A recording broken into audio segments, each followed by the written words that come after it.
ಇಲ್ಲಿವರೆಗೂ ನೀನೊಬ್ಬನೇ ನಿನ್ನ ಹೆಂಡತಿಯ ದೇಹ ಸುಖವನ್ನು ಅನುಭವಿಸಿದಾಯ್ತು. ಆದರೆ ಇವತ್ತು ನಾವಿಬ್ಬರು ಕೂಡಿ ನಿನ್ನ ಕಣ್ಣ ಮುಂದೆ ನಿನ್ನ ಹೆಂಡತಿಯನ್ನು ಅರಬತ್ತಲೆ ಮಾಡಿ ನಮ್ಮ ಪಿತ್ತಿಗೆ ಏರಿದ ಕಾಮದ ಪಿತ್ತವನ್ನು ಸಮುದ್ರ ಅಲೆಗಳಂತೆ ಉಕ್ಕುವ ಮುನ್ನ ಅವಳ ಕೆಣ್ಣದುಟಿಯ ಸವಿಯೇನು ಸವಿಯೇನು ನಮ್ಮಿಬ್ಬರ ಹುಚ್ಚ ಆಸೆ ಲೀನಾ ಕೆರಳಿ ನಿಂತ ಕಾಳಿಂಗ ಸರ್ಪವನ್ನು ಸುಖ ನೀಡುವಾರೇ ಚೆಲುವೆ.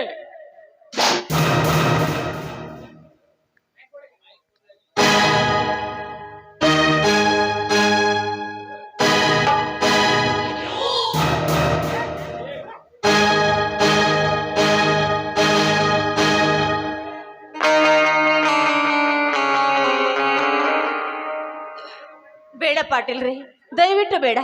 ನಿಮ್ಮ ದಮ್ಮಯ್ಯ ಅಂತೀನಿ. ನಾನು ಇಲ್ಲಿವರೆಗೂ ಗಂಡನೇ ನನ್ನ ಪಾಲಿನ ದೇವ್ರು ಅಂತ ಸದಾ ಅವರ ಪಾದ ಸೇವೆ ಮಾಡ್ತಾ ಗರತಿಯಾಗಿ ಬಾಳಿ ಬದುಕಿದವಳು, ಅವರ ಪಾದದ ಧೂಳಿಯಾಗಿ ಸಾಯಬೇಕೆಂದವಳು.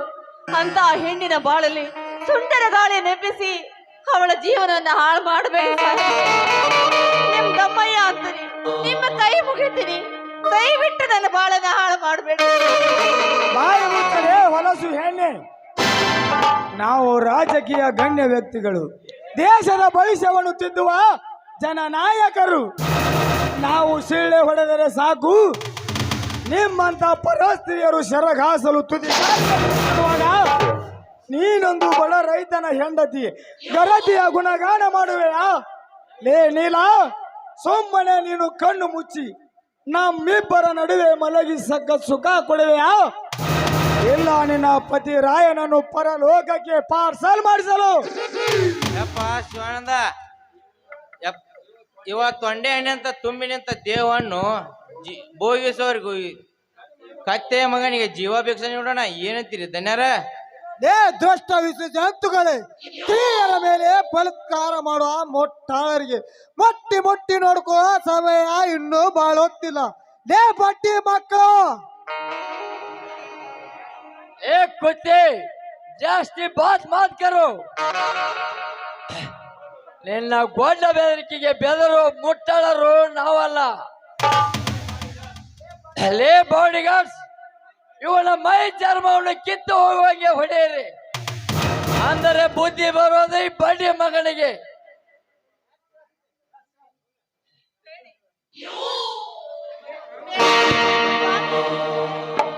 ಹೊಡಿಬೇಡಿ.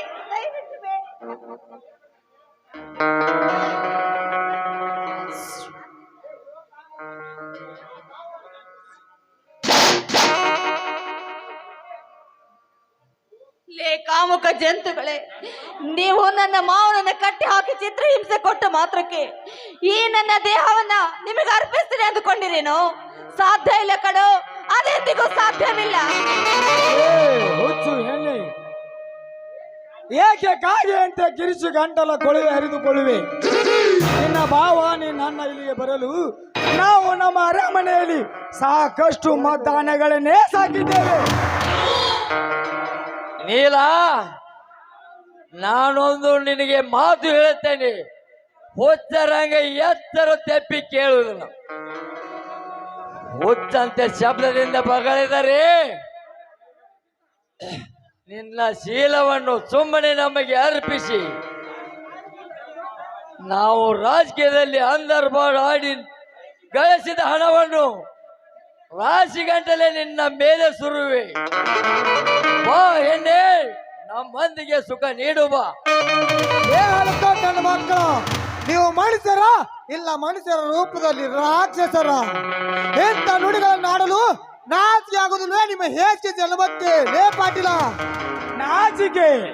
ನಾಚಿಕೆ ಎಂಬ 3 ಅಕ್ಷರಗಳನ್ನು ನಮ್ಮ ದೇಹದಿಂದ ಕಿತ್ತು ಹಾಕಿದಾಗಲೇ ನಾವು ಈ ರಾಜಕೀಯದಲ್ಲಿ ಚಕ್ರವ್ಯೂಹದಲ್ಲಿ ಚಕ್ರ ಪಾಂಡಿತ್ಯರಾಗಿ ಮೆರೆಯುತ್ತಿದ್ದೇವೆ. ಗೊತ್ತೇ ಪದ್ಮ?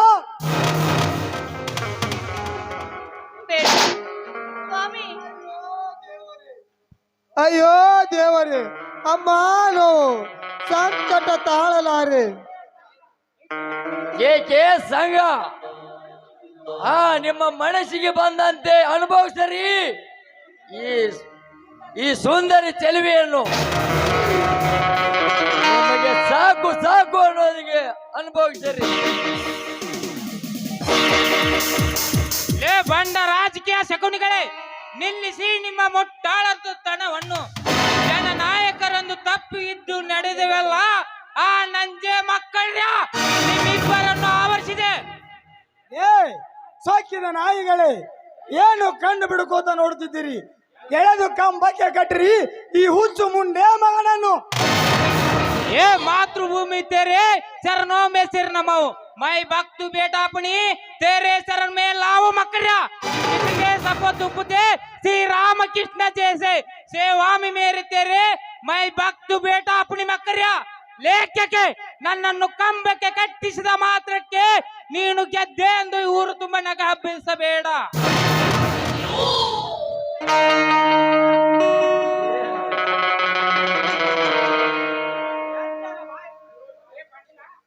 ಲೇ ಪಾಟೀಲ, ನನ್ನನ್ನು ಕಂಬಕ್ಕೆ ಕಟ್ಟಿಸಿದ ಮಾತ್ರಕ್ಕೆ ನೀನು ಗೆದ್ದೆ ಎಂದು ನಗ ಬೀರಬೇಡ. ಪವಿತ್ರವಾದ ತಾಯಿನಾಡಿನಲ್ಲಿ ಅನ್ಯಾಯ ಎಂಬ ರಾಜಕೀಯ ಅರಮನೆಯನ್ನು ಕಟ್ಟಿ ರಾಜ ಮಹಾರಾಜ ಅಂತ ಪೋಸ್ ಕೊಡುವ ನಿಮ್ಮಂತ ರಾಜಕಾರಣಿಗಳನ್ನು ಮುದ್ದ ಪ್ರಜಾಜನತೆಯ ಮೇಲೆ ಅಟ್ಟ ಹಾಸುವ ನಿಮ್ಮಂತ ಪುಡಾರಿಗಳನ್ನು ಮೆಟ್ಟಿ ಹಾಕಲು ನಿಮ್ಮೆಲ್ಲರ ಪುಡಾರಿಗಳ ಗಂಡ ನನ್ನ ಬೀಗ ಉರಿಯು ಚೆಂಡು ಬಂದೇ ಬರ್ತಾರಲ್ಲೇ ಮಕ್ಕಳ. ಎತ್ತರ ಏನಂತಿಲ್ಲ ಪದ್ಮಾಸ್, ಜೋಳದ ರೊಟ್ಟಿ ಸಂಗಟಿಯನ್ನು ಉಂಡು ಮನ ಬಂದಂತೆ ಮಾತನಾಡಿದರೆ ನಿನ್ನ ದೇವನು ಮನ ಬಂದಂತೆ ಸೀಳು ಬಿಡುತ್ತಾನೆ. ಎತ್ತರ. ಏ ಶಕುನಿ, ನಾವೆಷ್ಟೇ ಸುಖದಿಂದೆನ್ನುವ ಸಾಕೆನ್ನುವ ಮನುಷ್ಯರು. ಯಪ್ಪ ಶಿವಾನಂದ, ಸುಮ್ಮನೆ ಅವತ್ತು ನಿಮ್ಮ ಹೊಲ ಮನಿ ಅಂತ ತಿಕಾ ಮುಚ್ಚುವಂಗ್ ಕೊಟ್ಟಿದ್ದೆ ಅಂದ್ರ ಇಡೀ ದೇಶದ ಬಗ್ಗೆ ಚಿಂತೆ ಮಾಡಕ್ ಹೋಗಿದ್ದೆಲ್ಲ ಅದು ಚೊಣದಾಗ ಇಡೀ ಬಿಟ್ಕೊಂಡಂಗೈತಿ ನೋಡಿ ನಿನ್ನ ಸ್ಥಿತಿ. ಲೇ ಶಕುನಿ, ನಾವೆಷ್ಟೇ ಸುಖದಿಂದೆನ್ನುವ ಸಾಕೆನ್ನುವ ಮನುಷ್ಯರು ಮುಟ್ಟಾಳರೆ ನಾವು. ಆದರೆ ಇಡೀ ದೇಶದ ಬಗ್ಗೆ ಚಿಂತೆ ಮಾಡುವ ಪುಣ್ಯಾತ್ಮರು ನಾವು. ಪುಣ್ಯಾತ್ಮರು ಆದರೆ ನಾವು ಪಾತ್ಮಾತ್ಮರು ಅಂತ ತಿಳಿದಿರುವ ಕೆ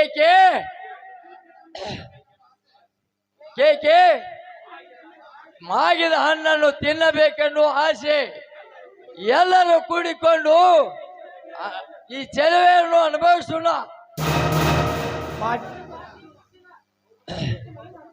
ಸ್ವಾತಿ ಮುತ್ತಿನ ಮಳೆಯನ್ನು ಒರೆಸೋಣ. ಹೌದು ಪಾಟೀಲ, ಪಾಡಿಗೆ ಬಿದ್ದ ಹಣ್ಣನ್ನು ಅಡಿ ಹಾಕಿದ ಬಿಟ್ಟರೆ ಹಣ್ಣು ಕೊಳೆತು ನಾರುತ್ತದೆ. ಎಲ್ಲರೂ ಕೂಡಿ ಮನೆ ಬಂದಂತೆ ಕಚ್ಚಿ ಕಚ್ಚಿ ತಿನ್ನೋ ನಾ ನಡೆಯಿರಿ.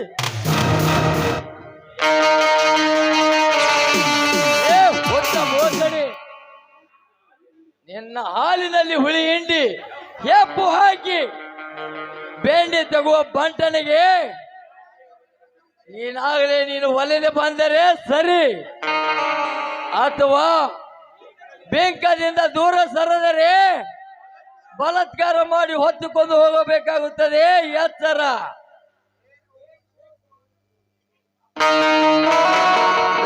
ಚಂದ ನನ್ನ ಮಕ್ಕಳ್ರ, ಈ ರಾಯನ ಹಸಿರು ವಸ್ತ್ರ ಹೆಗಲ ಮೇಲೆ ಧರಿಸಿಕೊಂಡು ಕೈಯಲ್ಲಿ ಕೊಡ್ಲಿ ಹಿಡಿದುಕೊಂಡು ಬಂದಿದ್ದಾನೆ ನಿನ್ನ ಅರಮನೆಗೆ. ಇದುವರೆಗೂ ನಿನ್ನ ಪಾಪದವನ್ನು ಸಾಮ್ರಾಜ್ಯವನ್ನು ಧ್ವಂಸ ಮಾಡಲು ಬಂದಿದ್ದೇನೆ. ಚೆನ್ನಾಗಿ ಕಣ್ತೆರೆದು ನೋಡು. ಓ ರಾಯ, ಕುರಿಗಾರರು ಮರಿಗಳಿಗೆ ಕುರಿ ತಪ್ಪಲ ಕೊಡುವ ಕೊಂಡೆಲೆಯನ್ನು ಹಿಡಿದುಕೊಂಡು ಬಂದಿದ್ದಕ್ಕೆ ಸ್ವಾಗತ ಸುಸ್ವಾಗತ. ಪಾಟೀಲ, ಸ್ವಾಗತ ಕೋರಿ ಬರಮಾಡಿಕೊಳ್ಳಲು ನಾನೇನು ನಿನ್ನ ಹಾಗೆ ಖತರ್ನಾಕ್ ಕಾದಿ ತೊಟ್ಟು ರಾಜಕೀಯದಲ್ಲಿ ಗಳಿಸಿದ ಪಾಪದನ ಗಳಿಸಿದ ನಿನ್ನ ಸ್ನೇಹಿತನಲ್ಲ, ನಿನ್ನ ಬಂಧು ಬಳಗನೂ ಅಲ್ಲ. ನಿನ್ನ ಸಾವಿಗೆ ಶ್ಲೋಕ ಹೇಳಿ ನಿಮ್ಮ ಪಾಪದ ದೇಹವನ್ನು ತುಂಡು ತುಂಡಾಗಿ ಕತ್ತರಿಸಿ ನಾಯಿ ನರಿಗಳಿಗೆ ಹಾಕಲು ಬಂದ ರೈತ ನಮಗ ಕಂಗೆಟ್ಟ ರೈತ ಹುಲಿಯಾಗಿ ಬಂದಿದ್ದೇನೆ. ಕೊಡ್ಲೆಯನ್ನು ಮೆಸೆದುಕೊಂಡು ಬಂದಿದ್ದಾನೆ. ಮೆಸೇದ ಕೊಡ್ಲಿ ಲೇ ರಾಯ, ಕೈಯಲ್ಲಿ ಕೊಡ್ಲೆ ಹಿಡಿದುಕೊಂಡ ಬಂದ ಮಾತ್ರಕ್ಕೆ ನೀನೇನು ಸೂರ ಸಂಗೊಳ್ಳಿ ರಾಯಣ್ಣನಲ್ಲ, ವೀರ ಸೂರ ಧೀರ ನಾನೆಂದು ಈ ರಾಜಕ್ಕೆ ಹೋದವರ ಮೇಲೆ ಏರಿ ಬಂದರವ ನೆತ್ತರವನ್ನು ಹರಿಸಿ ಅವರ ಶರೀರ ಇಲ್ಲೇ ಇದೆ ಎಂದು ಗುರುತು ಸಿಗದಂತೆ ಮಾಡಿದವರು ಈ ರಾಜಕಾರಣಿಗಳು. ಏ ರಾಯ, ಕೊಡ್ಲಿ ಮೆಸೆದುಕೊಂಡು ಬಂದ ಮಾತ್ರಕ್ಕೆ ಜಂಬದಿಂದ ಕೊಚ್ಚಿಕೊಳ್ತಾ ಇದೆಯಲ್ಲ, ಇಲ್ಲಿಯವರೆಗೂ ನಮ್ಮಿಂದಾದ ಚಿತ್ರ ಹಿಂಸೆಯನ್ನು ನೆನಪಿಸಿಕೋ. ಲೇ ರೆಡ್ಡಿ, ನೆನಪು ಮಾಸಿಲ್ರೇ ಮುಟ್ಟಾಳರೇ, ನೀವು ಇಲ್ಲಿವರೆಗೂ ದೀನ ದಲಿತರಿಗೆ ಅಲ್ಪಸಂಖ್ಯಾತರಿಗೆ ರೈತರಿಗೆ ಮೋಸ ವಂಚನೆ ಮಾಡಿದ್ದಕ್ಕೆ ಪ್ರತಿ ಉತ್ತರ ಕೊಡಲು ಸಿದ್ಧನಾಗಿ ಬಂದಿದ್ದಾನೆ ಈ ಕಲಿಯುಗದ ಯುಗ ಪುರುಷ ರಾಯಣ್ಣ. ಹಿಂದೆ ಮುಂದೆ ನೋಡದೆ ಕೊಚ್ಚಿ ಹಾಕು ಈ ಭ್ರಷ್ಟ ತಿಮಿಂಗಿಲಗಳನ್ನು. ಲೇ ಪಾಟೀಲ ರೆಡ್ಡಿ, ಎಲ್ಲವರೆಗೂ ನೀವು ಗಳಿಸಿ ರೈತರಿಗೆ ಮಾಡಿದ ಅನ್ಯಾಯವನ್ನು, ನಿಮ್ಮ ಕ್ರೂರ ಇತಿಹಾಸವನ್ನು ನೆಲಕ್ಕೆ ಹಾಕಿ ನೋಡಿದರೆ ಪಾಟೀಲ, ಇಂದು ನಿಮ್ಮ ರಾಜಕಾರಣದ ರಾಜಕೀಯ ಶಕ್ತಿಗಳು ಅಷ್ಟೇ ಅಲ್ಲ, ಈ ಭೂಮಂಡಲದಲ್ಲಿರುವ ದೇವರ ಶಕ್ತಿ ಬಂದರೂ ನಿಮ್ಮನ್ನು ಈ ರಾಯಣ್ಣಿನಿಂದ ಬದುಕಲು ಸಾಧ್ಯವಿಲ್ಲ. ಏ ರಾಯ, ನೀ ಕೊಲ್ಲಿ ಹಿಡಿದು ಬಂದ ತಕ್ಷಣ ನಾವೇನು ತೆರೆ ತಗ್ಗಿಸಿ ರುಂಡ ಕಡಿಸಿಕೊಳ್ಳಲು ನಾವೇನು ಹೇಡಿಗಳಲ್ಲ. ನಾ ಎಂದು ಸೋಕಿನಿಂದ ನಮ್ಮ ಮೇಲೆ ಏರಿ ಬಂದವರನ್ನು ರುಂಡ ಮುಂಡಗಳನ್ನು ತೆಗೆಯುವ ಈ ನಾಡಿನ ನರಹಂತಕರು ನಾವು. ನೀವು ನರಹಂತಕರಲ್ಲ, ಗಂಡ ಸತ್ತ ರೆಂಡರ ಸೆಗಣಿ ತಿನ್ನುವ ಹೇಸಿಗೆ ಕತ್ಯಗಳು. ರಾಯಣ್ಣ ಓಟು ಕೊಟ್ಟ ಜನಪ್ರತಿನಿಧಿಗಳಿಗೆ ವಂಚನೆಗೆಯುವ ಈ ಪಾಪದ ರಾಜಕಾರಣಿಗಳು ಊರಿನಲ್ಲಿ ಮರಿ ಪುಡಾರಿಗಳು ರಾಜಕೀಯ ಪಾಠ ಕಲಿತಾರೆ. ಮೊದಲು ಕೊಚ್ಚಿ ಹಾಕು ಈ ಸ್ವಾರ್ಥಿಗಳನ್ನು. ಜೈ ಭೂಮಾತೆ. ಲೇ ಪಾಟೀಲ, ಇವತ್ತಿಗೆ ಕೊನೆಯಿತು ನಿಮ್ಮ ಈ ಭೂಮಿಯ ಋಣ. ನಿಲ್ಲಿಸು ಬಾವ, ಕಾನೂನಿನ ಕವಚ ತೊಟ್ಟು ಈ ರಾಜಕೀಯದವರ ನೀಡುವ ಭಿಕ್ಷೆಗೆ ಬಲಿಯಾಗಿ ನಿನಗೆ, ರೈತರಿಗೆ, ಬಡವರಿಗೆ, ಅಣ್ಣಂದಿರಿಗೆ ಸಾಕಷ್ಟು ನೋವು ಕೊಟ್ಟಿದ್ದೇನೆ. ನನ್ನನ್ನು ತಪ್ಪು ದಾರಿ ತುಳಿಸಿದ ಈ ಸಮಾಜಘಾತುಕರನ್ನು ನನ್ನ ಕೈಯಾರೆ ಸಾಯಿಸುತ್ತೇನೆ. ಸಾಯಿರ್ಲೇ ಮಕ್ಕಳ್ರ್ಯಾ. ಬೇಡ ಸುರೇಂದ್ರ. ಲೇ ಸುರೇಂದ್ರ, ನಮ್ಮ ಅಣ್ಣ ತಿಂದು ನಮಗೆ ಎದುರು ನಿಂತ ಮಗನೇ. ಲೇ ಸುರೇಂದ್ರ, ನಾವ್ಯಾರು ಎನ್ನುವುದು ನಿನಗೆ ಚೆನ್ನಾಗಿ ಗೊತ್ತಿರಬೇಕಲ್ಲ. ಗೊತ್ತುಲೇ ಮಳ್ಳ ಸುಳಿ ಮಕ್ಕಳ್ರ್ಯಾ, ನೀವು ಉಂಡ ಮನೆಯಲ್ಲಿ ಮೂತ್ರ ಮಾಡುವ ನಾಯಿಗಳು ಎಂದು ನನಗೆ ಚೆನ್ನಾಗಿ ಗೊತ್ತು. ಬೇಡ ಸುರೇಂದ್ರ, ನೀನು ಕಾನೂನು ರಕ್ಷಿಸುವ ರಕ್ಷಕ. ನೀನು ಪಾಪಾತ್ಮರಿಗೆ ಕೊಂದು ಜೈಲಿಗೆ ಸೇರಿದರೆ ನಿನ್ನ ಕಾನೂನಿಗೆ ಅವಮಾನ. ನಾನೇ ಈ ಪಾಪಾತ್ಮರಿಗೆ ಸಾವಿನ ನರಕ ಸೋರುತ್ತೇನೆ. ಇಂಥ ನೀಚ ಭ್ರಷ್ಟ ರಾಜಕಾರಣಿಗಳನ್ನು, ಇವರ ಅಟ್ಟಹಾಸವನ್ನು ಜಡೆ ಬದಲಿಸೋಸ್ಕರ ದೇಶದ ಮೂಲೆ ಮೂಲೆಯಿಂದ ರೈತರೆಲ್ಲ ಒಗ್ಗೂಡಿಕೊಂಡು ಬೆನ್ನು ತಟ್ಟಿ ಕೈಯಲ್ಲಿ ಕೊಡ್ಲಿ ಎಂಬ ಅಸ್ತ್ರವನ್ನು ಹಿಡಿದು ಕಳಿಸಿದ್ದಾರೆ. ಇಂಥವರನ್ನು ಕೊಚ್ಚಿ ಹಾಕದಾಗಲೇ ನಮ್ಮ ರೈತನ ಬಾಳು ಬಂಗಾರವಾಗುವುದು. ಲೇ ಪಾಟೀಲ, ಇವತ್ತಿಗೆ ಮುಗಿಯಿತು ನಿಮ್ಮ ಭೂಮಿಯ ಋಣ. ನೆನೆಸಿಕೋ ನಿಮ್ಮ ಮನೆ ದೇವರನ್ನು.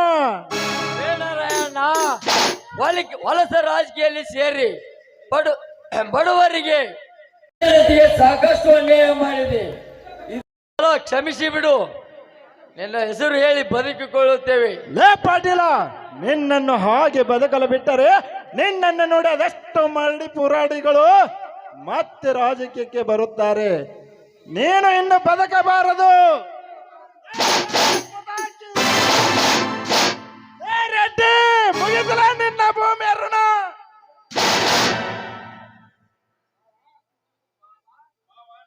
ಬಾವಾ, ನೀವು ದೇವರಂತ ಮನುಷ್ಯ ನಿಮ್ಮಂತವರು ಈ ಪಾಪಿಗಳನ್ನು ಕೊಲೆ ಮಾಡಿ ಜೈಲು ಶಿಕ್ಷೆ ಅನುಭವಿಸುವುದು. ದಯಮಾಡಿ ನೀವು ಮಾಡಿದ ಕೊಲೆಗಳನ್ನು ನನ್ನ ಮೇಲೆ ಹಾಕಿದರೆ ಸಾಕು. ದಯವಿಟ್ಟು ನೀವು ಮಾಡಿದ ಕೊಲೆಗಳನ್ನು ನಾನು ಅನುಭವಿಸಿ ಜೈಲು ವಾಸ ಅನುಭವಿಸುತ್ತೇನೆ. ಯಾಕೆಂದರೆ ನಾನು ಅಣ್ಣಂದಿರಿಗೆ ಮಾಡಿದ ತಪ್ಪಿಗೆ ಈ ಶಿಕ್ಷೆಯನ್ನು ಅನುಭವಿಸಲೇಬೇಕು.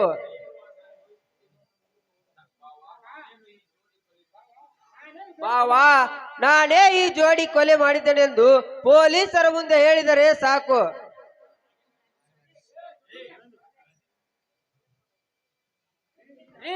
ಈ ರಾಜಿಗೆ ಯಾರು ಕೊಲೆ ಮಾಡಿರಿ? ನಿಜ ಹೇಳಿರಿ ಇನ್ಸ್ಪೆಕ್ಟರ್, ಈ ಕೊಲೆಗಳನ್ನು ನಾನೇ ಮಾಡಿದ್ದೇನೆ. ಹೌದು ಸರ್. ಸರ್, ಈ ಕೊಲೆಗಳು ನೀವು ಮಾಡಿದ ಅಂದರೆ ನನಗೆ ನಂಬಲು ಸಾಧ್ಯ ಇಲ್ಲ ಸರ್. ಸರ್, ರೈತರ ರಕ್ತವನ್ನು ಕುಡಿದ ರಕ್ತ ಬೀಜಾಸುರರನ್ನು ನಾನೇ ನನ್ನ ಕೈಯಾರೆ ಕೊಲೆ ಮಾಡಿದ್ದೇನೆ. ಬೇಕಾದರೆ ನನ್ನ ಮಾವನವರನ್ನು ಕೇಳಿ. ಶಿವಾನಂದ, ಸತ್ಯ ಹೇಳಿರಿ, ಈ ಕೊಲೆ ಯಾರು ಮಾಡಿದಾರಂತ? ಸರ್, ಈ ಕೊಲೆಗಳನ್ನು ಮಾಡಿದ್ದು ಈ ರಾಯಣ್ಣ ಅಲ್ಲ, ನನ್ನ ತಮ್ಮ ಸುರೇಂದ್ರನೇ ಕೊಲೆ ಮಾಡಿದ್ದಾನೆ. ಹೌದು ಇನ್ಸ್ಪೆಕ್ಟರೇ, ಈ ಪಾಪಿಗಳನ್ನು ನನ್ನ ತಮ್ಮನೇ ಕೊಲೆ ಮಾಡಿದ್ದಾನೆ. ನಾನು ಕಣ್ಣಾರಲೇ ನೋಡಿದ್ದೇನೆ. ಸರ್, ಇವರ್ ಅಂಡರ್ ಅರೆಸ್ಟ್. ಲೇ 420 ತೊಡಿಸಿರುನ ಕೈಗೆ ಬೇಡಿಯನ್ನು. ಅಣ್ಣ, ದೇವರಂತ ನಿಮ್ಮಂತ ಅಣ್ಣಂದರಿಗೆ ನಾನು ಅನ್ಯಾಯವೆಸಗಿದ್ದೇನೆ. ಅದಕ್ಕೋಸ್ಕರ ನಾನು ಜೈಲು ಶಿಕ್ಷೆ ಅನುಭವಿಸಲೇಬೇಕು. ನಾನು ಬರುತ್ತೇನೆ ಅಣ್ಣ. ಮಾಮ, ನೀವು ತುಂಬಾ ತಪ್ಪು ಮಾಡಿದ್ದೀರಿ. ಯಾವುದು ತಪ್ಪು ರಾಯಣ್ಣ? ರೈತರ ಹಿತಾಸಕ್ತಿ ಕಾಪಾಡುವ ದೇವತ ಮನುಷ್ಯನನ್ನು ಜೈಲಿಗೆ ಕೊಂಬಿ ಎಣಿಸಲು ಬಿಟ್ಟಿದ್ದು ತಪ್ಪ? ಇಲ್ಲ, ಇಡೀ ದೇಶಕ್ಕೆ ಅನ್ನ ಹಾಕುವ ರೈತರಿಗೆ ರಡ ಹದ್ದಿನ ತರ ಹರಿದು ತಿನ್ನುವ ರಾಜಕಾರಣಿಗಳನ್ನು ಅವರ ಸಾವಿಗೆ ಮಂಗಾರತಿ ಆಡಿಸಿದ್ದು ತಪ್ಪ? ರಾಯಣ್ಣ, ನಿನ್ನಂತ ರೈತ ಪರ ಹೋರಾಟಗಾರರನ್ನು ಜೈಲಿಗೆ ಕಳಿಸಿದರೆ ಆ ದೇವರು ಎಂದಾದರೂ ಮೆಚ್ಚುವನೇ? ರಾಯಣ್ಣ, ನಿನ್ನಂತ ಹಸಿರು ಕಾಂತಿ ಹರಿಕಾರನನ್ನು ಜೈಲಿಗೆ ಕಳಿಸಿಕೊಟ್ಟರೆ ಈ ದೇಶದಲ್ಲಿ ನೇಗಿಲ ಯೋಗಿಗೆ ಬೆಲೆ ಎಲ್ಲಿದೆಯಪ್ಪ? ಅದಲ್ಲದೆ ರೈತರಿಗೆ ಕಷ್ಟ ಬಂದಾಗ ರೈತರನ್ನು ಉದ್ಧಾರ ಮಾಡುವ ನಡೆಸುವಂತ ಧೀರ ಸೂರ ಯಾರಿದ್ದಾರೆ? ಬನ್ನಿ, ಎಲ್ಲರೂ ಕೂಡಿಕೊಂಡು ಇವತ್ತು ನಾಡಿನ ತುಂಬೆಲ್ಲ ಬಸವ ಜಯಂತಿ ಸಂಭ್ರಮವನ್ನು ಆಚರಣೆ ಮಾಡೋಣ. ಭಾವ, ಬಸವ ಜಯಂತಿ ಎಲ್ಲ ಸಂಕ್ರಮಣ ಆಚರಣೆ ಮಾಡೋಣ, ಆಮೇಲೆ ಬಸವ ಜಯಂತಿ ಮಾಡೋಣ. ಅಣ್ಣ, ಇವತ್ತು ಸತ್ಯ, ನ್ಯಾಯ, ನೀತಿ, ಧರ್ಮ ಎಂಬುದು ಕೇವಲ ಈ ದೇಶದಲ್ಲಿ ರೈತನಲ್ಲಿದೆ ಮಾತ್ರ. ಅದನ್ನ ಎತ್ತಿ ತೋರಿಸಿದ್ದು ನೀನು ಮಾತ್ರ. ಅಣ್ಣ, ನಿನ್ನಿಂದ ರೈತನೇ ರಾಷ್ಟ್ರದ ಸಂಪತ್ತು ಎಂಬ ಮಾತು ನಿಜವಾಯಿತು. ಜೈ ಜವಾನ್ ಜೈ ಕಿಸಾನ್ ಎಂಬ ಮಾತು ನಿನ್ನಿಂದ ಸತ್ಯವಾಯಿತು. ಅಣ್ಣ, ಈ ಸಂತೋಷಕ್ಕೆ ನಮಗೆ ಪಾರವೇ ಇಲ್ಲದಾಗಿದೆ. ನಮ್ಮನ್ನೆಲ್ಲರನ್ನ ಸಂತೋಷದಿಂದ ಒಂದು ಕೂಡಿಸಿದ ಭಗವಂತನಿಗೆ ನಾವೆಲ್ಲರೂ ಸೇರಿ ಕೋಟಿ ಕೋಟಿ ನಮನ ಸಲ್ಲಿಸೋಣ.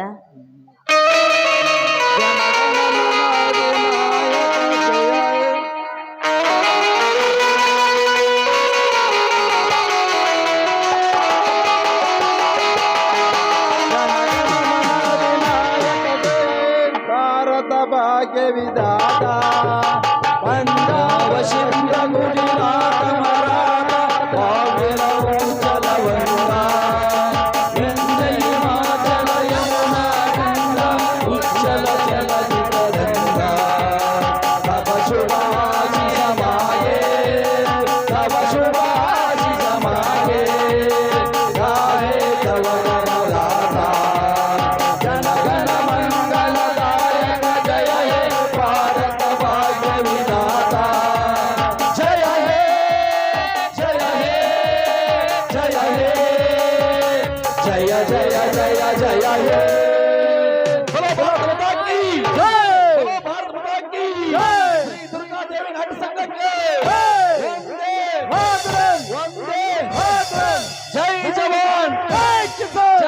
ಜವಾನ್. ಜೈ ಜವಾನ್. ಬಸವೇಶ್ವರ ನಾಟಕ ಸಂಘಕ್ಕೆ